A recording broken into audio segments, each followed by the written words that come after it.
हर्षा रिछारिया के राइट में 2-3 लोग बैठे हुए थे। हर्षा रिछारिया के पीछे भी एक आंटी बैठी हुई थी जो सिंदूर लगाए हुए थी। हर्षा रिछारिया के आजू बाजू और भी लोग बैठे हुए थे। वो क्यों नहीं दिखे? घेराव बना के सर्कल में हर्षा का फेस हाईलाइट किया गया था। सी, मेरे कहने का क्या मतलब है और आप मेरी बातों का क्या मतलब निकाल के लोगों तक पहुंचा रहे हैं।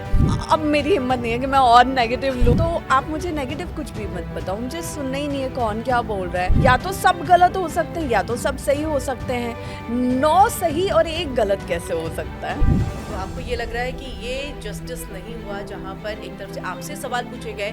मैं उसे किसी बड़े इंसान तक, कोई भी विद्वान है, साधु संत है, उनको आपका स्टेटमेंट तोड़ मरोड़ के अगर मैं बताती हूँ, पॉलिटिशियन वाली बात कर रही है। 1-2 रिपोर्टर ने ये सारी चीजें की हैं।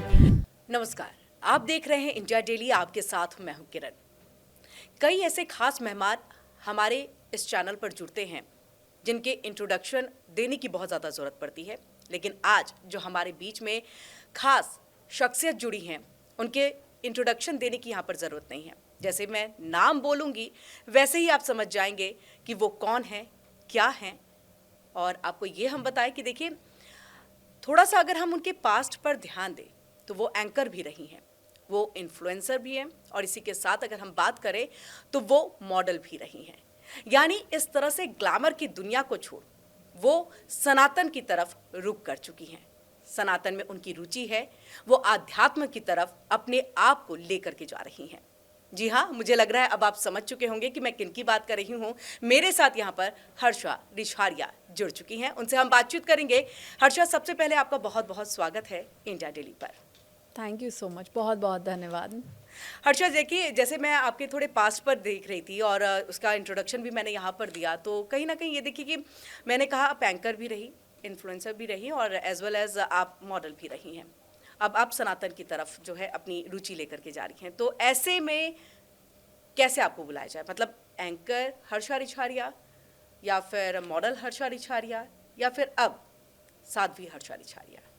देखिए, मैं पहले एंकर थी और शायद एंकरिंग की वजह से मेरी हमेशा पहचान रही है। मैंने इतने साल अपने जीवन के एंकरिंग में दिए हैं, तो एंकरिंग नो डाउट मेरी एक पहचान है, लेकिन वर्तमान में नहीं है।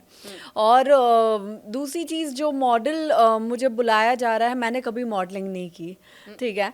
मैंने एक्टिंग की है, मैं बतौर एक्टर रही हूँ, लेकिन कुछ लोगों ने मुझे मॉडल का भी टैग दे दिया। जैसे कि कुछ इन्फ्लुएंसर और ब्लॉगर्स ने मुझे साध्वी का टैग दिया, वैसे ही मॉडल का भी मुझे लोगों ने ही दे दिया।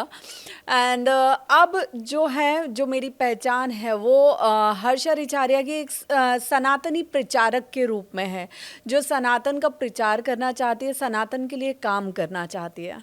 तो आपका परिचय अब सनातनी प्रचारक के तौर पर हाँ जो है जी। वो लेकर के चल रहे हैं। ठीक है हर्षा, लेकिन देखिए, जब आप महाकुंभ पहुंची, आपने क्या सोचा कि आपको महाकुंभ में जाना चाहिए, और कब से आपको लगा कि आप आध्यात्म की तरफ जो है आपका ये रुझान जो है वो बढ़ रहा है, आपको उसमें रुचि आ रही है? अब ये ग्लैमर की दुनिया से आध्यात्म की दुनिया में आपको कदम रखना है, कब ऐसा लगा?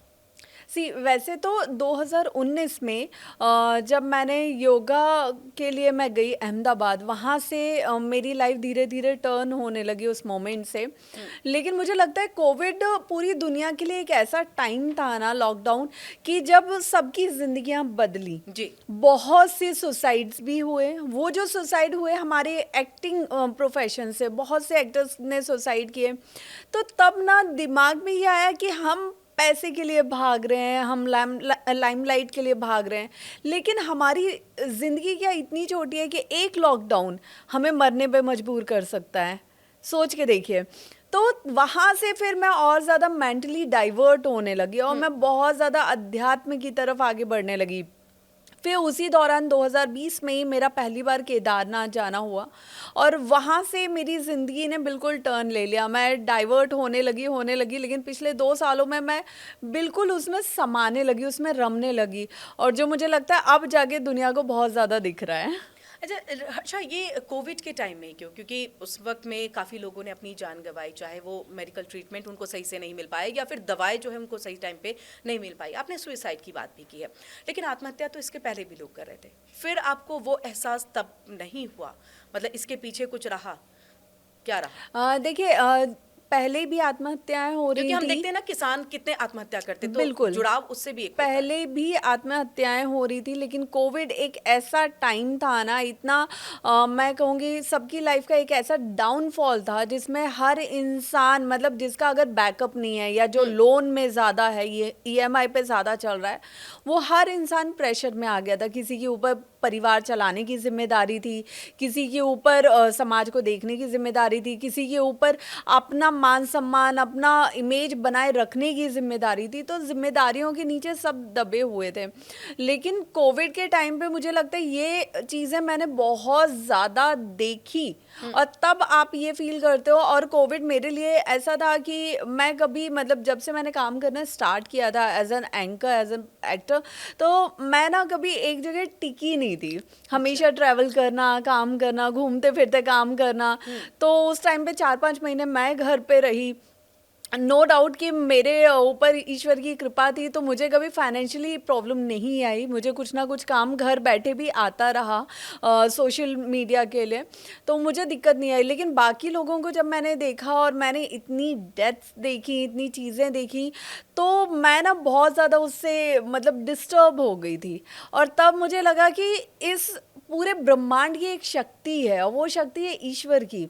आप उसको खुद को समर्पित कर दो, वो आपको कभी कुछ नहीं होने देंगे, और यही एक सच्चाई है। तो मैं कब उनमें समाने लगी, उनमें समर्पित होने लगी ना, धीरे धीरे मैं शायद उस चीज़ को समझ नहीं पा रही थी, जैसे मैं अब जाके समझी हूँ कि नहीं, उन्होंने बिल्कुल मुझे अपनी तरफ खींच लिया है, उन्होंने मुझे कभी कुछ होने नहीं दिया है। यानी ये एहसास आप करती हैं हाँ कि जी, प्रभु की तरफ आप खींची चली जा रही हैं। बिल्कुल। चलिए, महाकुंभ से जो है, आपने इससे पहले भी बहुत सुर्खियां बटोरी हैं, चाहे आप एंकर रहीं और इन्फ्लुएंसर के तौर पर भी आपके फॉलोअर्स काफ़ी ज़्यादा रहे। ऐसे में महाकुंभ में आप सबसे ज़्यादा चर्चित रही हैं। तो महाकुंभ से आने के बाद, महाकुंभ में क्या हुआ ये तो हम जानेंगे आपसे, लेकिन महाकुंभ से आने के बाद फिलहाल के वक्त में आपका क्या चल रहा है, और इतने दिन से आप कहाँ थी? क्योंकि वहाँ से तो आप बीच में ही चली आई थी। नहीं, मैं वहाँ से निकली हूँ 5 फ़रवरी को, 5 फरवरी को। और उसके बाद वहाँ से निकलते ही मेरी तबीयत बहुत ज़्यादा ख़राब थी, बहुत ज़्यादा। मुझे एक्सट्रीम लेवल पे पहली बार इतना भयानक वाला वायरल हो गया था, मेरी आवाज़ चली गई थी, कोविड बोल रही हूँ, कोल्ड कफ सब हो गया था। एंड इनफैक्ट अभी भी इतने दिन हो गए, ऑलमोस्ट 10-12 डेज होने को आए हैं, स्टिल मैं अभी मेडिसिन पे हूँ। मुझे टॉन्सिल का प्रॉब्लम हो रहा है, तो अभी मेरा सिर्फ ट्रीटमेंट ही चल रहा है। तो अभी मैं भोपाल गई हुई थी, भोपाल कुछ टाइम रही, वहाँ पे रेस्ट किया, माँ पापा से मिली, क्योंकि वो कहीं ना कहीं बहुत ज़्यादा परेशान थे, तो मैं उनसे मिल के आई हूँ। अब मैं दिल्ली आई हूँ, अब मैं वापस अपने उत्तराखंड रवाना हो जाऊँगी। वहाँ जा रही हैं आप वापस से।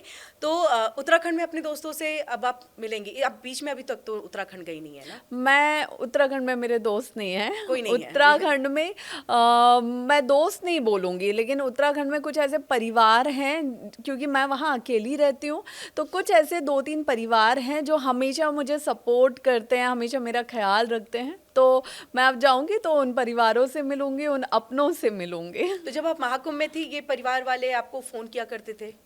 फ़ोन तो नहीं करते थे, क्योंकि वो ऑलरेडी सारी चीज़ें मीडिया पे देख रहे थे, तो वो ये नहीं चाहते थे कि मैं परेशान हूँ या कोई भी मुझे डिस्टर्ब करे। लेकिन हाँ, मैसेज करके सबने हमेशा ख्याल रखा है। ख्याल रखा है जी। आपका, और कहीं ना कहीं मैसेज भी आता है, तो इससे एक सुखद जो है अनुभव बिल्कुल। होता है। बिल्कुल। महाकुंभ में जब आप थी, तो वो फीलिंग्स कैसी थी आपकी? बहुत अच्छी। महाकुंभ मुझे पहले नहीं पता था 2024 में कि 2025 में महाकुंभ लगने वाला है। इसकी जानकारी मुझे अक्टूबर में हुई है। ठीक है, तो उससे पहले तो मैं अपने आप में, मैं ऋषिकेश रह रही थी, मैं अपनी दुनिया में गायब रहती हूँ। तो अक्टूबर में जब मुझे पता चला, तो फिर मैंने इसके बारे में कि ये तो बहुत बड़ा कुंभ लग रहा है। तो कुंभ का जब हम सोचते हैं ना, तो इस कुंभ से पहले का अगर मैं बताऊं, तो कुंभ का जब हम सोचते थे ना, तो हमारे दिमाग में बहुत सारा डर आ जाता था कि कुंभ का मतलब आप भीड़ में दब जाओगे, आप खो जाओगे, परिवार से बिछड़ जाओगे। एक वो हिंदी मूवीज वाला सीन चलता था हमारे दिमाग में। लेकिन तो मुझे ये लगा कि कहीं ऐसा ना हो कि मैं भीड़ में कहीं कुछ हो जाए, क्योंकि मैं भीड़ से बहुत ज़्यादा डरती भी हूँ।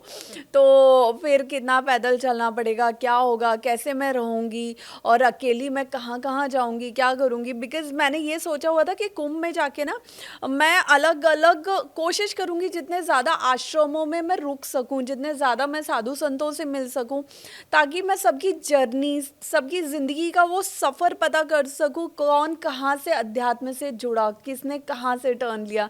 तो मुझे इन सब चीज़ों में बड़ी रुचि रहती है। तो ये मुझे था, लेकिन फिर मैंने गुरुजी से बात की, मैंने उनसे पूछा कि गुरुजी मुझे भी जाना है लेकिन मुझे डर लग रहा है जाने में। तो उन्होंने मुझे हिम्मत दी, उन्होंने हौसला दिया और उन्होंने बोला कि तुम साथ में ही चलना, कोई दिक्कत नहीं होगी। तो मैंने कहा ठीक है। तो गुरुजी ने मेरे को बोला कि फिर तुम 1 महीने वहाँ पे रहना। मैंने कहा ठीक है। तो मैं बड़ी हिम्मत करके आई, लेकिन नो डाउट कि यूपी गवर्नमेंट ने जो एफर्ट्स किए हैं, और डिजिटल मीडिया के थ्रू, सोशल मीडिया के थ्रू, और डिजिटल जो महाकुंभ को दिखाया गया है, खोया पाया केंद्र बना, हर चीज़ बनी, हर चीज़, हर फैसिलिटी दी गई, सब चीज़ें दी गई। तो मुझे लगता है कि नॉर्मली जो लोग थे, जो कायदे से जाके और वापस आए हैं, उनको कोई कोई तकलीफ दिक्कत नहीं हुई है। यानी वहां पर जो व्यवस्था अरेंजमेंट की बात हो रही है वो व्यवस्था बहुत अच्छी बिल्कुल। है, बहुत अच्छी है। जी। एक बहुत ज़्यादा कंट्रोवर्शियल चीज़ रही थी आप में कि आप जब शाही जो रथ है उसके ऊपर विराजमान थी, मतलब उस पर आप बैठी हुई थी, लोगों ने बहुत तरह की उस पर जो है अपनी प्रतिक्रियाएं जो है वो दी हैं। हम चाहेंगे कि उसको डिस्क्राइब, या आप क्यों उस पर बैठी हुई थी, उसके बारे में हम ना बता करके आप खुद बताएं। देखिए, जहाँ तक लोगों की प्रतिक्रिया की बात है, तो मुझे लगता है कि प्रतिक्रिया देना ही जिंदा होने की पहचान है। क्योंकि जो मुर्दा होता है वो तो वैसे भी कुछ रिएक्शन नहीं देता है और जब जिंदा इंसान प्रतिक्रिया देगा तो वो ज़रूरी नहीं है हर इंसान पॉजिटिव दे। कुछ लोग नेगेटिव दे के खुद की अपनी पहचान बनाना चाहते हैं, तो ठीक है, सबका अपना ठीक है। लेकिन रही बात मेरी शाही रथ पे बैठने की, तो वो वीडियो बहुत ज़्यादा वायरल हुए, बहुत ज़्यादा वायरल हुए। मैंने खुद ने, मुझे लगता है बहुत लोगों ने भेजे, तो मैंने देखे 100 से ऊपर वीडियोस मैंने देखे होंगे। बट सबने ये देखा कि उस रथ पे हर्षा रिछारिया भगवा शॉल में बैठी हुई थी। हर्षा रिछारिया के राइट में 2-3 लोग बैठे हुए थे। हर्षा रिछारिया के पीछे भी एक आंटी बैठी हुई थी जो सिंदूर लगाए हुए थी। हर्षा रिछारिया के आजू बाजू और भी लोग बैठे हुए थे। वो क्यों नहीं दिखे? वो इसलिए नहीं दिखाई दिए ना क्योंकि वो एंकर नहीं थे, या फिर मॉडलिंग जो बातें उठी थी, आप भले ही इस चीज़ को डिनाई कर रही हैं कि मैं मॉडलिंग में कभी नहीं गई, वो इन्फ्लुएंसर नहीं थे ना, वो उनके फॉलोअर्स नहीं थे, इसलिए वो लाइमलाइट में नहीं आए, आप लाइमलाइट में आई हैं। नहीं, मुझे जहाँ तक याद है सबसे खूबसूरत साध्वी के जो आपको टैग है वो भी उस वक्त में दिया गया था। देखिए, वो तो मुझे दिया गया, मुझे तो इतने टैग्स दिए गए कि आधे से ज़्यादा हो सकता है मुझे ही ना पता हो कि और कौन कौन से टैग दिए गए हैं, तो थैंक्स टू ऑल। लेकिन उस रात पे मेरे अलावा बहुत से लोग बैठे हुए थे, लेकिन लोगों ने शायद सिर्फ हर्षा को देखना चाहा था, तो सिर्फ हर्षा को देख रहे थे। ऐसा घेराव बना के सर्कल में हर्षा का फेस हाईलाइट किया गया था। आपने उस चीज़ को? हाँ, वो वीडियो मैंने देखा। तो लेकिन हर्षा के साथ, हर्षा के बाजू में भी 2 न्यूज़ एंकर्स बैठी हुई थी शॉल में, और पीछे भी कुछ फैमिलीज बैठी हुई थी जो ग्रस्त जीवन से रिश्ता रखती हैं।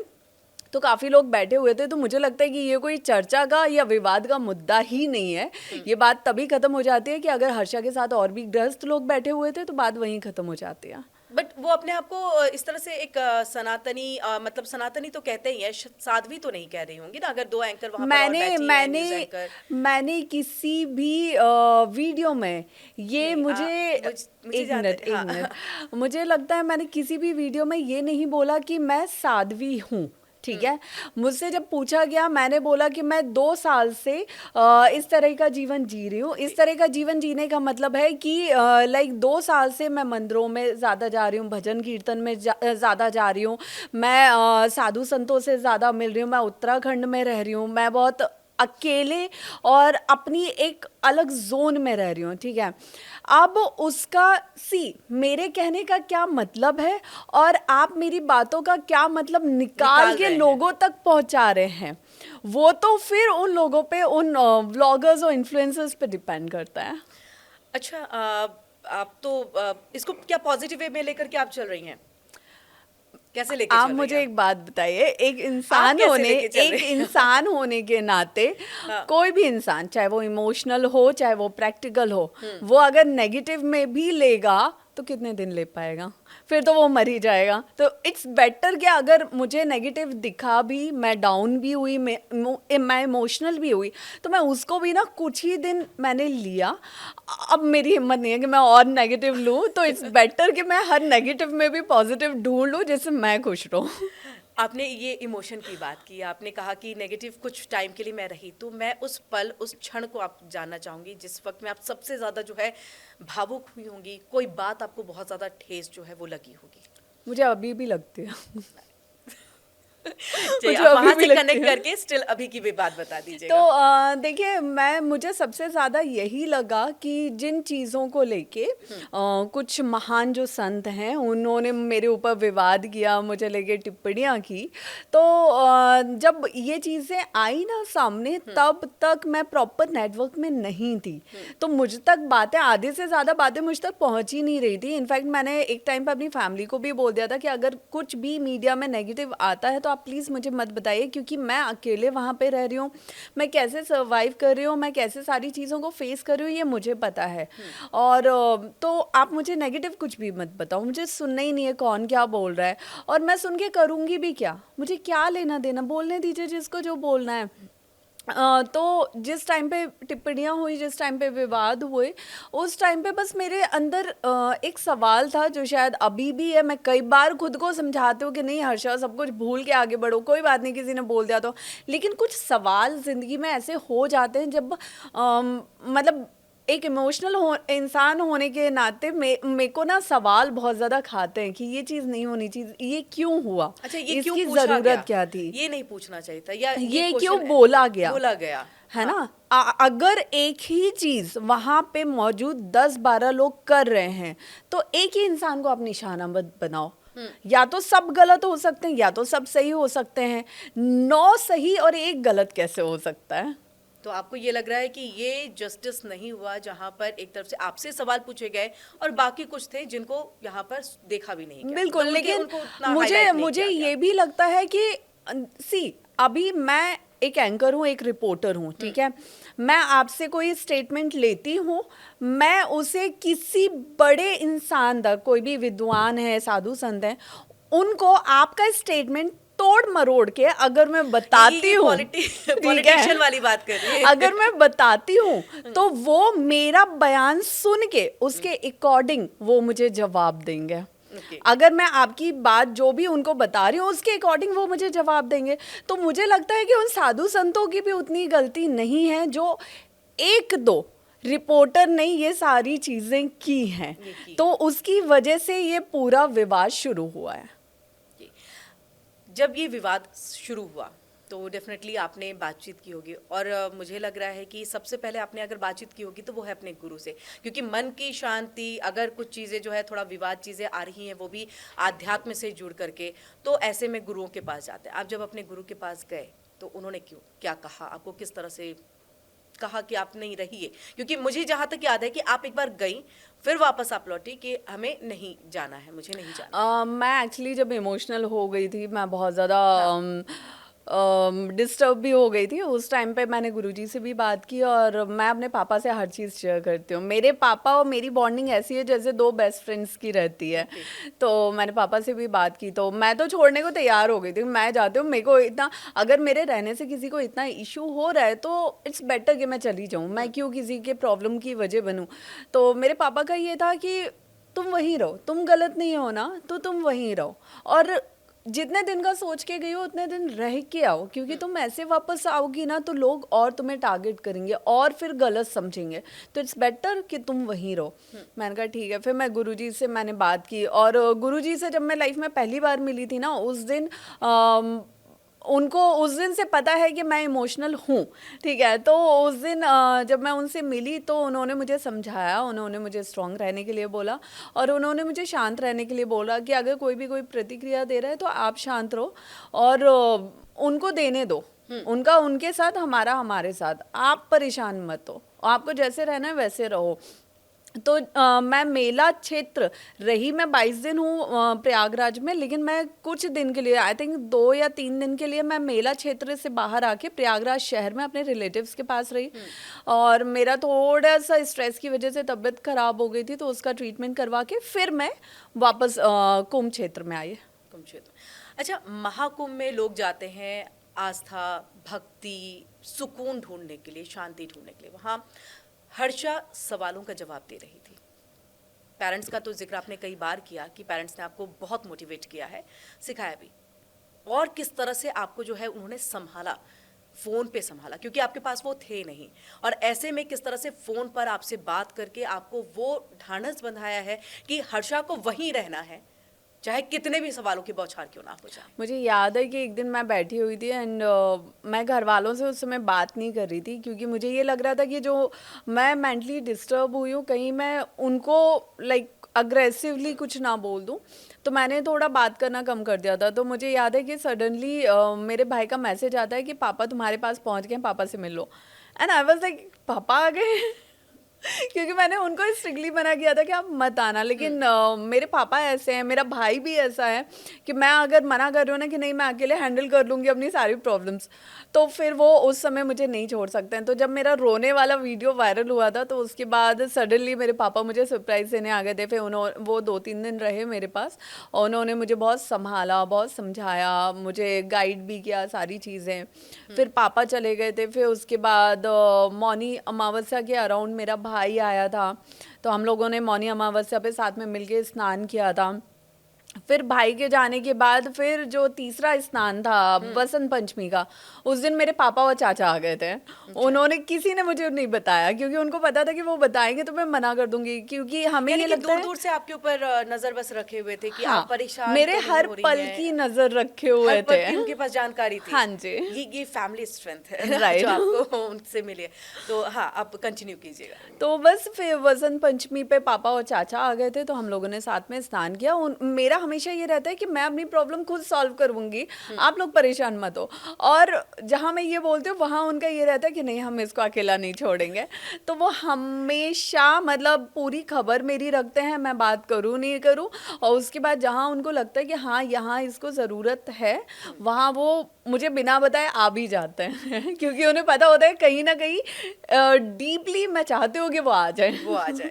तो वो कनेक्शन हाँ जो है जी। वो देखने को। अच्छा हर्षा, आप जो यहाँ पर सवालों के जवाब महाकुंभ के अंदर में दे रहे थे, साथ में आपके पेरेंट्स अलग से उनको आंसर देने की जरूरत पड़ी थी। कई मीडिया वाले जो है, पत्रकार जो है, उनसे बात कर रहे थे, तो उन्होंने कभी भी कहा, एक भी जैसे आपको लगा कि कहीं मैं रूडली कुछ कह ना दूं क्योंकि मैं परेशान हूं, मेंटली थोड़ा सा तो कभी ऐसा लगा कि आपके पेरेंट्स ने आपको थोड़ा सा रूडली कुछ कहा हो कि तुमने क्यों चेंज कर लिया, क्या ज़रूरत थी तुम्हें जाने की महाकुंभ में, तुम उत्तराखंड में ही ठीक थी, ऋषिकेश में ही रह जाती, मतलब इतने सारे आश्रम है, मन की शांति चाहिए तो आप वहाँ ले लेती, क्या ज़रूरत है?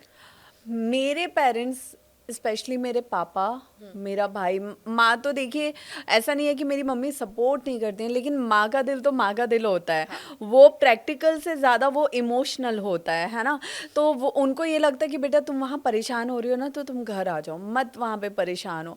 लेकिन पापा और भैया का ये रहता है कि नहीं, अगर तुम्हारे अगेंस्ट कोई बात उठी है, कोई उंगली उठी है और तुम गलत नहीं हो, तुम्हें पता है, तुम्हारी फैमिली को पता है, तो तुम्हें उसका जवाब जब तक तुम नहीं दोगी और खुद को सही साबित नहीं करोगी तब तक तुम वापस नहीं आओगे वहां से तो मेरी फैमिली इस तरह की है। उन्होंने मेरे पापा ने इनफैक्ट लाइफ में, जब मैंने एंकरिंग भी स्टार्ट हाँ। की थी, और उस टाइम से मैं पापा को कभी बोलती थी ना लेट नाइट कि पापा मुझे यहाँ जाना है, आप ड्रॉप कर दीजिए, तो पापा मुझे ड्रॉप नहीं करते थे, पापा मुझे गाइड करते थे कि तुम एक काम करो, वहाँ से वो ऑटो मिल जाएगा, वो लेके जाओ, वहाँ से वो गाड़ी आ जाएगी, उससे आओ। तुम्हें खुद ये हिम्मत होनी चाहिए कि तुम लेट नाइट भी खुद ट्रैवल करके कहीं जा सकती हो। कोई अगर तुम्हें परेशान करता है, तुम में खुद हिम्मत होनी चाहिए कि तुम उसको जवाब दे के आओ, ताकि कल से वो इंसान अपना रास्ता बदले, ना कि उसकी वजह से तुम्हें रास्ता बदलना पड़े। तो मेरे पापा के हमेशा ये लेसन्स रहे हैं, ये उनका गाइडेंस रहा है मेरे साथ। तो मुझे लगता है इसलिए मुझे कभी भी ना कहीं भी जाने के लिए, कहीं भी रुकने के लिए मुझे कभी सोचना नहीं पड़ा। और ना मेरे पापा ने कभी ये बोला कि नहीं तुम तो तो घर की बेटी हो तो तुम्हें ऐसे नहीं करना है, वैसे नहीं करना है। जबकि हम लोग जहाँ से बिलोंग करते हैं, जो हमारी रूट्स हैं बुंदेलखंड से, ब्राह्मण फैमिली से, तो वहाँ बेटियों को ना बहुत संभाल के रखा जाता है। और मैं तो अपनी फैमिली में हुई भी 3 पीढ़ियों के बाद थी, तो प्यार भी अच्छा, मुझे। रिश्तेदारों का रिएक्शन कैसा रहा? मतलब क्योंकि देखिए पेरेंट्स तो बेटी का साथ दे रहे हैं, एक इंडिपेंडेंट हर्षा के पीछे उनके पापा मम्मी भाई जो है वो सब है। जो रिलेटिव्स हैं, क्योंकि सबसे ज़्यादा अगर कोई घर में कुछ प्रॉब्लम क्रिएट करने हैं तो वो रिलेटिव्स होते हैं। तो आप कि इसमें भी कुछ रहा कि रिलेटिव्स ने आके कि आप बेटी को क्यों जाने दे रहे, क्योंकि फैमिली बैकग्राउंड की आप बात कर रहे हैं, तो ऐसे देखिए में किसी ने मुझे कुछ- इस पूरे सिनेरियो में एक चीज़ लगी है, जितना साथ मेरे पापा मम्मी भाई ने दिया है, उतना साथ मेरी दादी, जिनके पास सडनली गांव में मीडिया पहुंच गई, तो मेरी दादी, मेरे चाचा जी वगैरह, चाची, सब बहुत खुश थे, सब बहुत सपोर्टिव थे। और सब ऐसे सबको फेस करने के लिए रेडी थे कि हमारी बेटी के लिए कुछ नहीं बोलोगे, वो जो कर रही है बिल्कुल सही कर रही है। हाँ, नो डाउट कि आपके अगर 100 रिश्तेदार हैं तो 100 के 100 कभी आपको सपोर्ट नहीं करते हैं। कुछ रिश्तेदार होते हैं, जैसे 100 में से ये समझिए कि 50 आपको सपोर्ट कर रहे हैं और 50 नहीं कर रहे हैं। लेकिन उन जो नहीं कर रहे हैं ना 50, उनमें से भी ऐसे होते हैं कि 25 आपके मुंह पे बोलेंगे, गलत बोलेंगे, और 25 ऐसे हैं जो आपसे बोलना ही बंद कर बोलना ही देंगे। बंद कर देंगे। अच्छा, ये तो रिलेटिव्स की बात हो गई, रिश्तेदारों की बात हो गई। कुछ दोस्तों ने साथ नहीं दिया आपका, जो मीडिया में चीजें भी आई थी कि दोस्ती कह रहे थे सनातन से तो कोई कनेक्शन नहीं, और दोस्त को बहुत बेहतर तरीके से समझ जाते हैं, तो उनके लिए क्या ठोस आप यहाँ पर कहना चाहेंगे? To be very very honest, मेरे एक तो 2-3 ही फ्रेंड्स हैं मेरे। मैं ज़्यादा, मतलब मुझे ईश्वर ने ऐसी मेरी प्रकृति बनाई है, ऐसा मेरा नेचर बनाया है, मैं ज़्यादा दोस्त नहीं होते हैं मेरे, कभी नहीं रहे। स्कूल टाइम से लेके आज तक मेरे ज़्यादा दोस्त रहे ही नहीं हैं। मेरे 2-3 फ्रेंड्स हैं, वो तो अभी मीडिया में आई ही नहीं है। वो आ जाते तो आपको शायद ये दिखता कि दोस्ती होती क्या है। दोस्त वो होता है ना मैम, जो अपने दोस्त के लिए दुनिया से लड़ जाए।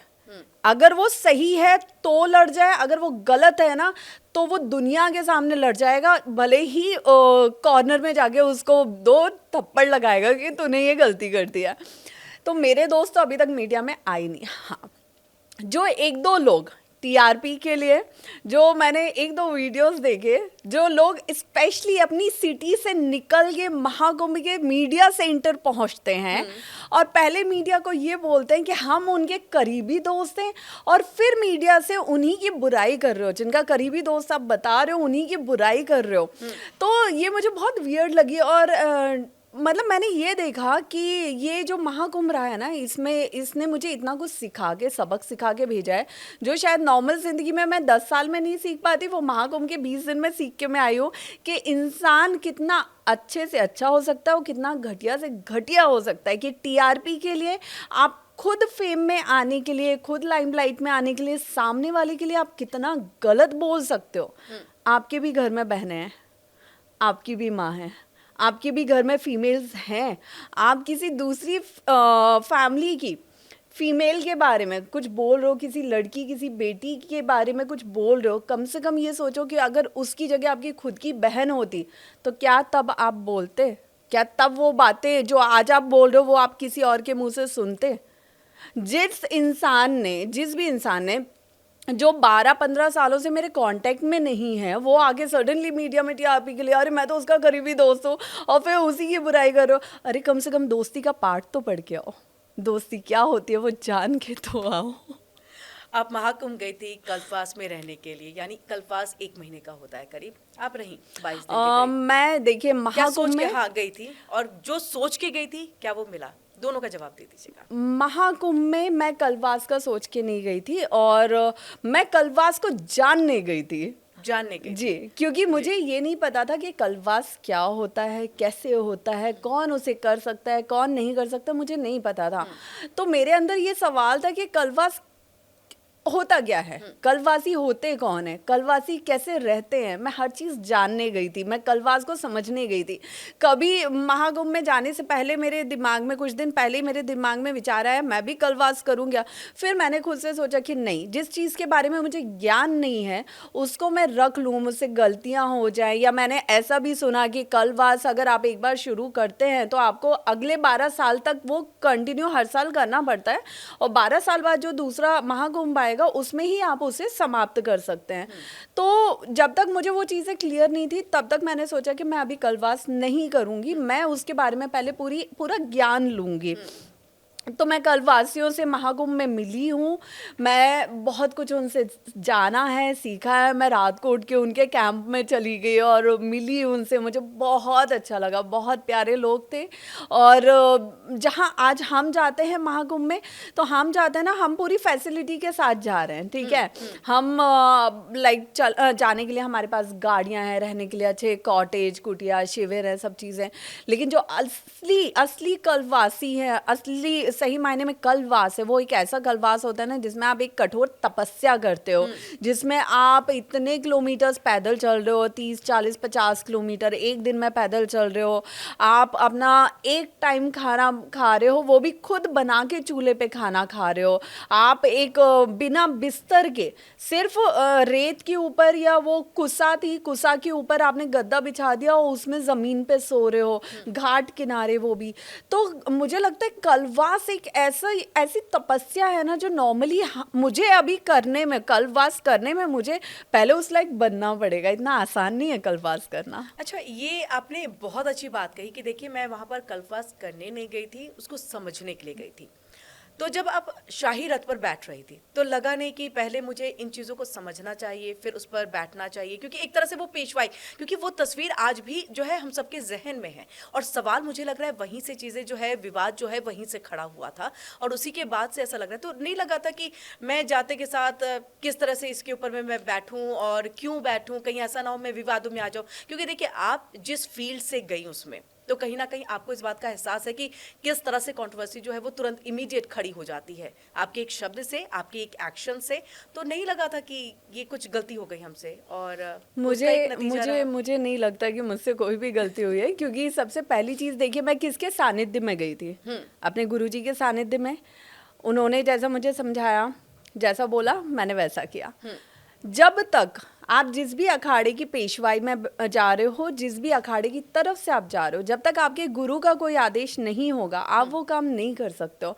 और मैं तो इतनी मैं कह सकती हूँ कि मैं इतनी अंधभक्त तो हूँ ना अपने गुरु के लिए, अपने ईश्वर के लिए, अपने पेरेंट्स के लिए, कि मुझे अगर कोई कुछ बोल देता है ना तो मैं उस पर सवाल नहीं करती। उन्होंने बोल दिया तो वो मतलब फिर करना है। तो जैसा मुझे रास्ता दिखाया गया, क्योंकि मैं पहली बार इसका हिस्सा बनी हूँ, पहली बार मैं गई हूँ, पहली बार मैं चीज़ें देख रही थी, जान रही थी, तो मुझे जैसा जो बोला गया, जैसा जो निर्देश दिया गया, मैंने वैसा किया। और मुझे नहीं लगता इसलिए कि मैं कहीं से भी गलत हूँ। चलिए, ये एक कहते हैं ना कि एक मैसेज जो है आप यहाँ के जरिए जो है आप लोगों तक भी पहुँचा रही हैं कि मेरी गलती थी, नहीं थी, आपने क्या समझा, ये सारी चीज़ें। लेकिन अब जब आपको एक तरह से, अभी भी आपको साध्वी कह रहे हैं, सनातन प्रचारी तो नहीं कहा जा रहा, साध्वी कह रहे हैं, साध्वी। हाँ, मैं कितना भी सोशल मीडिया या मीडिया से मैं कितनी भी क्लियर कर रही हूँ कि मैं साध्वी तो नहीं हूँ, लेकिन तब भी अभी मैं जहाँ भी जा रही हूँ, लोग अभी भी पैर छू रहे हैं, लोग अभी भी साध्वी हर्षा के नाम से ही मुझे बुला रहे हैं। तो देखिए, अब इससे क्या है, उम्मीद बढ़ जाती है। सनातन के लिए आगे आप क्या करने वाली हैं? सनातन के लिए ही अब मैं सब करने वाली हूँ। तो मैंने कुछ चीज़ें प्लान की हैं, तो आने वाले टाइम में मुझे लगता है कि वो सबको देखने को मिलेगी। लेकिन मेरी अब से मेरी जिंदगी, थोड़ा सा आप बताइए। मेरी जिंदगी का जो भी सफ़र है वो सिर्फ सनातन के रास्ते पे ही चल के आगे जाएगा। उसमें युवाओं को ज़्यादा से ज़्यादा खुद से जोड़ना और अपनी संस्कृति को एक बहुत बड़े प्लेटफॉर्म के माध्यम से सबके सामने लाना, युवाओं को इस संस्कृति, इस धर्म का महत्व समझाना, यही मैं करना चाहती हूँ। देखिए, आपने यही तो कह दिया है, लेकिन एक और यहाँ पर जो है आपका, जो हम पास्ट लाइफ थोड़ा सा देखें तो उसमें मेरी पास्ट लाइफ में गलत क्या था, मुझे आप ये बताइए। नॉट एट ऑल, मैं गलत की बात नहीं करी, उससे जुड़ा एक सवाल पूछने जा रही हूँ मैं। उससे जुड़ा ये सवाल है कि लाइट, कैमरा, एक्शन, अब क्या इसको लेकर के आपकी कोई प्लानिंग है? देखिए, सबसे पहले तो सॉरी मैंने आपकी बात बीच में काटी, लेकिन अब जब भी कोई ये बोलता है ना पास्ट लाइफ में पास्ट इसलिए I'm क्योंकि आपने like कहा कि कि- आप सिर्फ इसी के लिए काम हाँ। करेंगे, इसलिए मैं उसको पास्ट लाइफ एक कह के नहीं, यहाँ पर अभी ये कर रही लोगों हूँ। का ना ये बहुत ज्यादा रिएक्शन आ रहा है कि पास्ट लाइफ, मैंने पास्ट लाइफ में कुछ भी गलत नहीं किया। कोई एक इंसान ये दिखा बता नहीं सकता, सिर्फ मेरी वेस्टर्न ड्रेसेस के वीडियो वायरल करके उस पे लिखे अरे साध्वी हर्षा जी पहले ऐसे रूप में थी। साध्वी हर्षा जी पहले साध्वी नहीं थी और अभी भी साध्वी नहीं है। तो अभी भी मैं जीन्स टॉप पहन के निकल सकती हूँ, लेकिन मुझे क्या पहनना ये मेरी चॉइस है, राइट। तो आने वाले टाइम में जो भी चीज़ें रहेंगी वो अध्यात्म के लिए रहेंगी, धर्म के लिए रहेंगी। तब भी मैं धर्म के लिए सोचती थी, लेकिन अब मैं धर्म के लिए समर्पित तो हो चुकी हूँ। तो वो जो मेरा प्रोफेशन है Fully, वो मैंने 100%। छोड़ दिया है। यानी अब लाइट कैमरा एक्शन के लिए कोई जगह नहीं है आपकी लाइफ में। आपने दुखी किया है अपने जितने भी फॉलोअर्स हैं उनको, अगर वो जब आपको एंकर और एज ए ये देखते थे इन्फ्लुएंसर के तौर पे और आपकी कई बातों को वो कहीं ना कहीं फॉलो किया करते थे, तो मुझे लग रहा है देखिए, आपने दुखी कर दिया एक क्या? इन्फ्लुएंसर कौन होता है? जो सोसाइटी को, जो युवाओं को, लोगों को इन्फ्लुएंस करता है, ठीक है। अब वो इन्फ्लुएंसर पे डिपेंड करता है कि वो किस तरीके से लोगों को, व्यूअर्स को इन्फ्लुएंस करना चाहता है। मैं चाहती हूँ कि मैं धर्म कंटेंट के में तो लिए, बदलाव हो गया ना। तो कंटेंट में Content में बदलाव तो बदलाव 2 है। साल से चल रहा था मैम। कंटेंट में बदलाव है आप 2 साल से वो तो बदलाव अब पूरा चल रहा था। कंटेंट जो है वो आपके आध्यात्म को हाँ लेकर के, जी। सनातन को लेकर के जो है वो रहने वाला हाँ है। अब जी। आखिरी क्वेश्चन मैं चलते चलते आपसे ये पूछना चाहूंगी कि देखिए, महाकुंभ में जो भी गया है उसे कोई ना कोई बड़ा एक ऑफर मिला है। आप समझ रही होंगी कि मैं किसकी बात कर रही हूँ।